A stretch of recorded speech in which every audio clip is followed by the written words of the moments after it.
and then only spent a very short time behind bars. It seems the sequestered money just went missing. Only a few days later, the Resistance newspaper came out with a leading story about some killer and Nazi collaborator named Petio. The story said he was a soldier of the Reich. At the same time, police in Paris were still looking for him.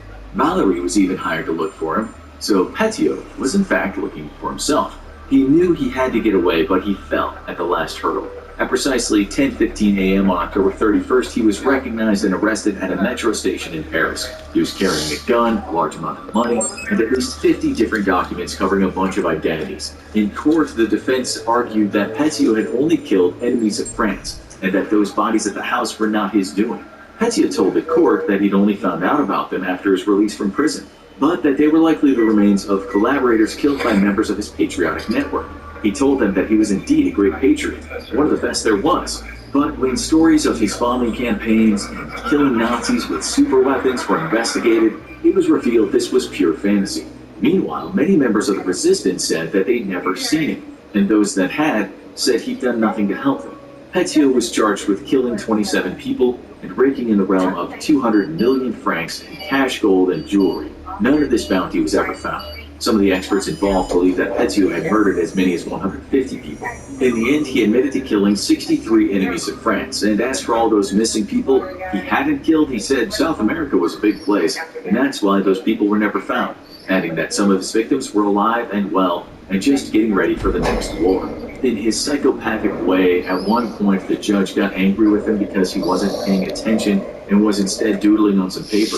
He then looked up at the judge and said, "I'm listening, but it doesn't really interest me very much." When he was told he was to be executed, he didn't seem the least bit. People's distance had been very. He was asked if he wanted to see a priest, which he declined, stating that he wanted to take his baggage with him. Fort King was brought to prison around 3:30 a.m. When offered a glass of rum, which was protocol, he said no thanks, but he did take a last cigarette. His neck was shaved, his collar was cut, and his hands were tied. A witness to the execution later said he moved with ease, as though he were walking into his office for a routine appointment. His head was then placed on the machine and he uttered his last words, "Gentlemen, I ask you not to look, this will not be very pretty." At 5:05 a.m. the blade dropped, and as it did, Petio smiled for the very last time. Some people later said there was still a smile on his face as his head fell into the basket. Now you need to watch how Nazi angel of death finally got caught. A group of POWs huddles for warmth in a dense, wet jungle. They haven't eaten in days and are dying from disease and are still forced to work 12-hour shifts by their Japanese captors.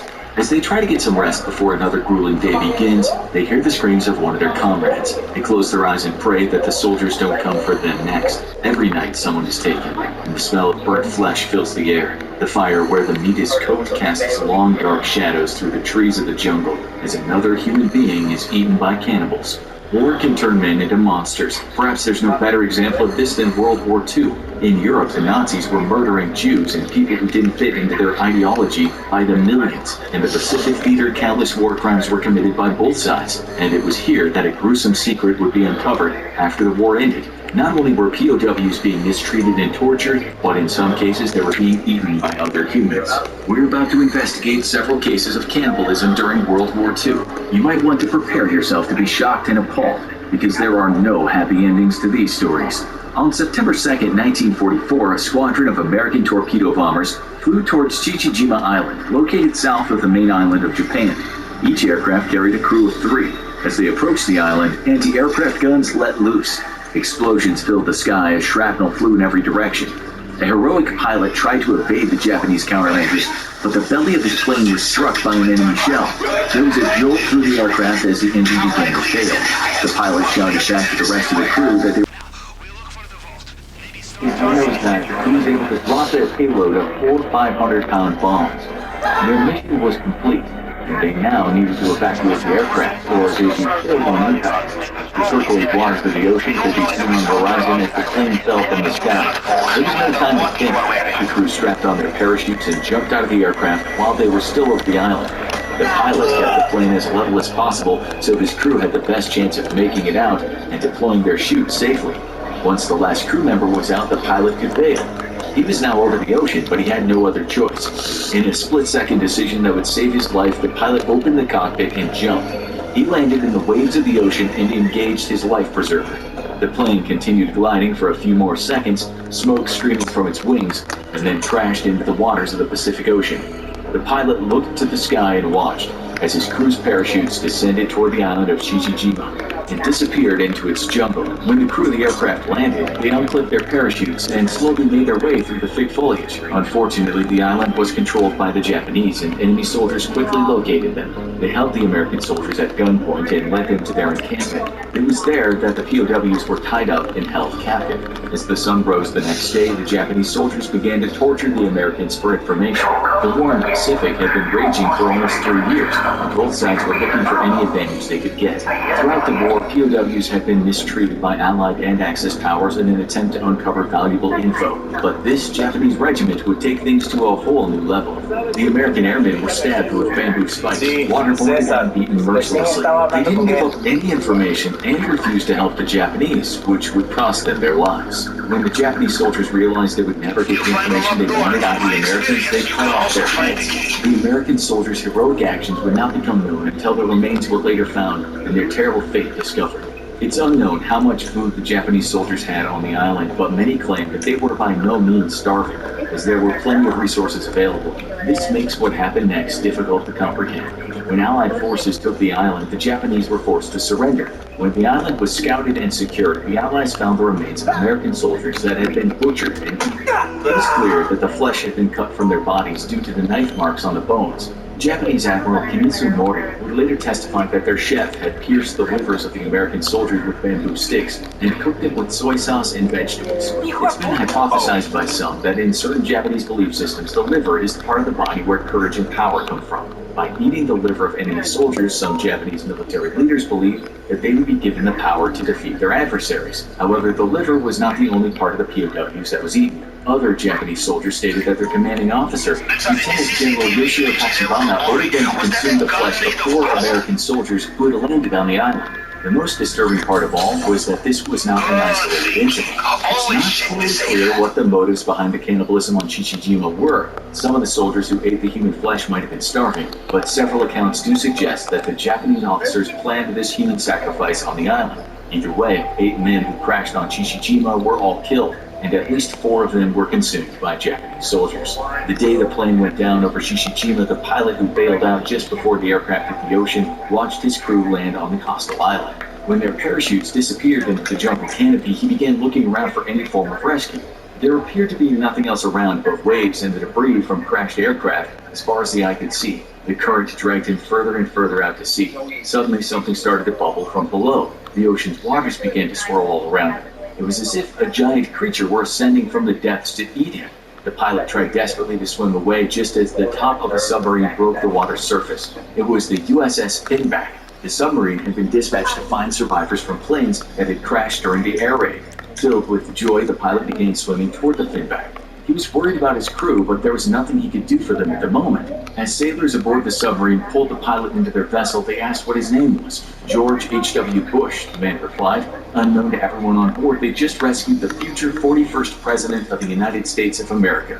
George Bush continued on with the crew of the USS Finback to rescue more downed airmen. But the fate of the men aboard the plane wouldn't be known until years later. It wasn't until a researcher put all the pieces together and presented them to the former president in 2003 that Bush found out the gruesome fate he was saved from the day his plane crashed just off the island of Chichijima. This wasn't the only time that American soldiers would be tortured and eaten by the enemy. In another true horror story, 2 members of a downed B-29 bomber were captured and brought to a medical facility where they would undergo medical experiments. One medical student who was stationed at the facility recounted later that the men were brought into the lab blindfolded. They'd been injured when the bomber crashed and were led to believe that they were at the hospital to have their wounds treated. However, nothing could have been further from the truth. One of the U.S. soldiers was injected with salt water to see what effects it would have on the body.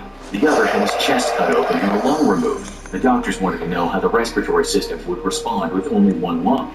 These were only 2 of many medical experiments that were done on prisoners of war at the time. The most disgusting part is that some of the organs and body parts that were removed may have only been eaten by hungry Japanese soldiers. The war had taken a psychological and physical toll on many. Cannibalism was not an isolated incident, and it did not just happen on one island. In fact, there were accounts of cannibalism across the entire Pacific theater during the time, and each instance was more terrifying than the last. After the war, the atrocities of the Japanese Suzuki unit stationed in the Philippines were uncovered. The Suzuki unit was deployed into the Bukidnon region of the southern Philippines at the beginning of the war. Their mission was to combat any American or Filipino resistance forces in the region. Every day was hot and humid. The Japanese soldiers hiding in the jungles of the Philippine mountains would lose large amounts of water through sweat each day and expend vast amounts of energy just trying to hold their position. It was a brutal environment, and one that likely drove many soldiers crazy. The bugs would constantly be biting, and diseases would make life absolutely miserable. When the Suzuki unit had been deployed, they had only enough rations and resources to last them several weeks. But as the fighting continued and supply routes were cut off, they found themselves foraging for food and stealing from local villages in the mountains. As they continued to fight Allied forces, more and more Japanese soldiers started dying from malaria and dehydration from diarrhea.